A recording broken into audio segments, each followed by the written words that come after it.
안녕하세요. 지산스튜디오 구독자 여러분, 반갑습니다.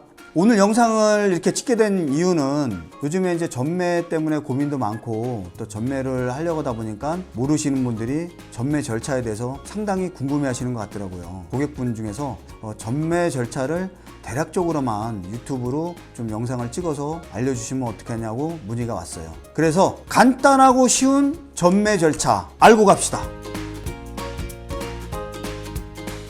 자, 첫 번째, 분양권 취득.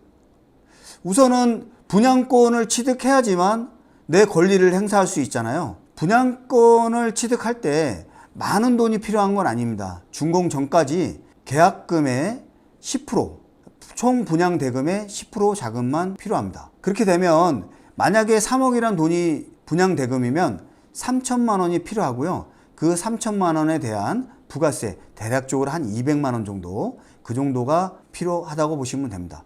부가세 200만 원은 어차피 제가 환급을 받아서 다시 돌려받는 돈이기 때문에 묶여있는 돈은 아닙니다. 그렇게 분양 계약을 하게 되면 그 다음에 중도금 대출을 실행을 하는데요. 그 중도금 대출을 일으켜서 중도금에 대한 대출 이자는 시행사에서 입주 지정 기간 전까지 대신 이자를 납부해 준다고 보시면 됩니다. 중도금 대출을 실행이 되면 개인 신용도에 따라서 대출이 안 될 수도 있어요. 그럴 때는 당황하지 마시고 가족분들이나 대신 명의 변경해 주실 분을 찾아서 전매 절차를 받고 다시 중도금 대출을 실행하시면 됩니다. 중도금 대출을 실행을 할 때 부가세가 포함돼서 대출이 실행된 경우도 있는데요.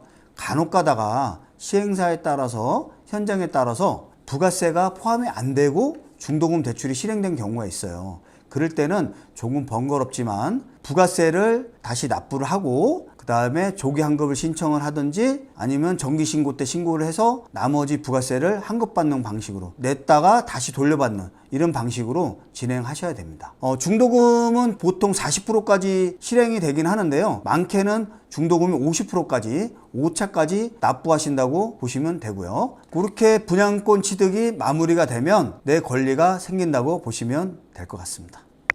자, 두 번째, 분양권 매물 등록.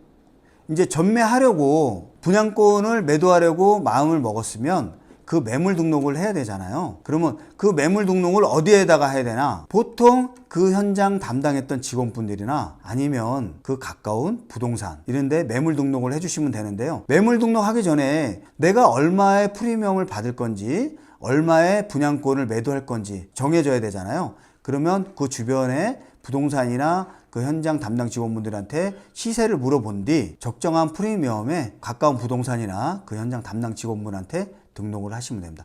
그리고 매물 등록을 그렇게 하실 때 꼭 중간에 중개 일을 봐주시는 분들한테 수수료는 어떻게 지불할 건지 어떤 식으로 할 건지 협의가 돼야 돼요. 그래야 그분들이 매수자를 찾아서 영업을 하셔서 그만큼 매수자분들을 발굴을 하실 겁니다. 그렇게 이제 발굴을 하면 이제 매물 등록은 완료가 되는데요. 근데 준비물이 있어요. 분양계약서 사본하고 통장 사본은 꼭 매물 등록한 때 함께 전달을 해주시면 좋을 겁니다. 그리고 저희 철인부동산 부평센터점에도 전매 매물 등록해 주시면 얼마든지 성심성의껏 매수자분들을 발굴해가지고 적정한 저렴한 수수료에 잘 진행하겠습니다. 언제든지 매물 등록 또 매수자분들 문의 주세요.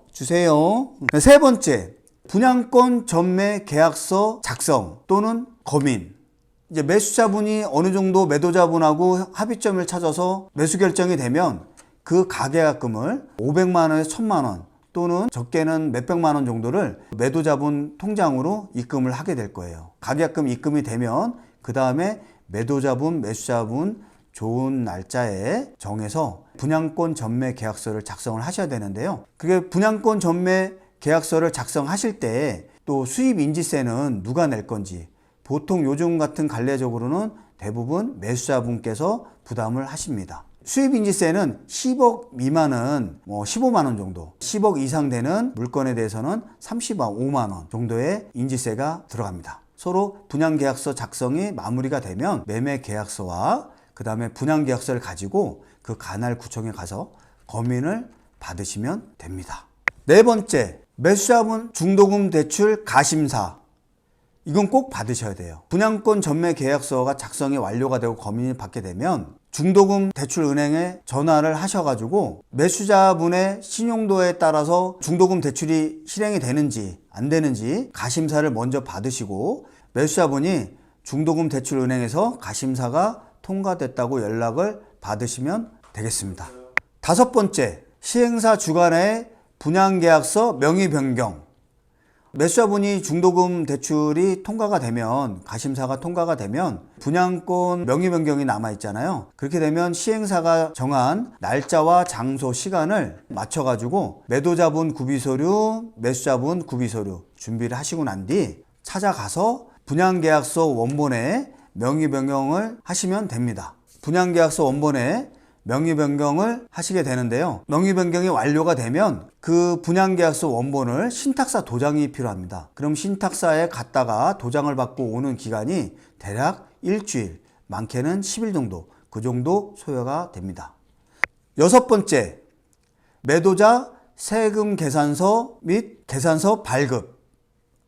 명의 변경이 완료가 되면 매도자분께서 세금 계산서를 매수자분 사업자 번호로 발급을 해줘야 되는데요. 우선 세금 계산서는 건물에 대한 거, 그 다음에 계산서는 토지분, 이렇게 나눠서 발급을 해주셔야 됩니다. 이게 발급해주는 금액은 그 해당 중개해 주시는 분이 꼼꼼하게 체크해서 안내를 해드릴 거니 너무 걱정하지 마시고 세무서에 가셔가지고 세금 계산서 발급용 보안카드가 있어요. 그걸 발급 받으셔서 홈택스에서 발급을 해주셔도 됩니다. 일곱 번째, 관할 세무서에 양도세 신고, 이거 꼭 하셔야 돼요.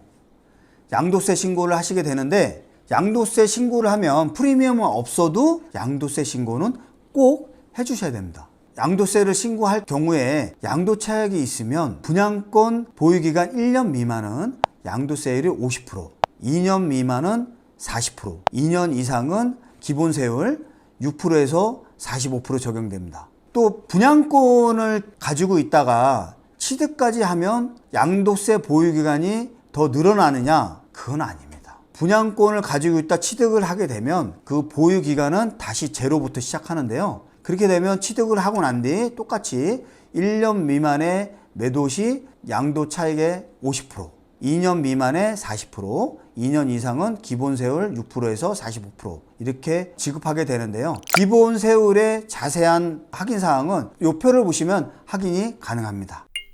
이렇게 간단하고 쉬운 전매 절차에 대해서 방송을 하게 되었는데요. 매도자분들이나 매수자분들은 대략적인 건 이 정도만 알고 계셔도 답답함이 해소가 될 겁니다. 더 디테일하게 세부적으로 전매 계약서라든지 모든 전반적인 사항은 그 중개해 주시는 분들, 그분들이 다 준비해서 안내해 주고 설명을 드릴 거니까 너무 당황하지 마시고요. 그냥 요 정도의 절차에 따라서 진행해 주시면 될 것 같습니다. 지산 스튜디오 남들보다 차별화를 둬서 좀 열심히 영상을 찍으려고 노력하고 있거든요. 그래서 이쁘게 봐주시고요. 많은 응원 부탁드립니다. 그리고 구독, 좋아요 꼭 눌러주세요.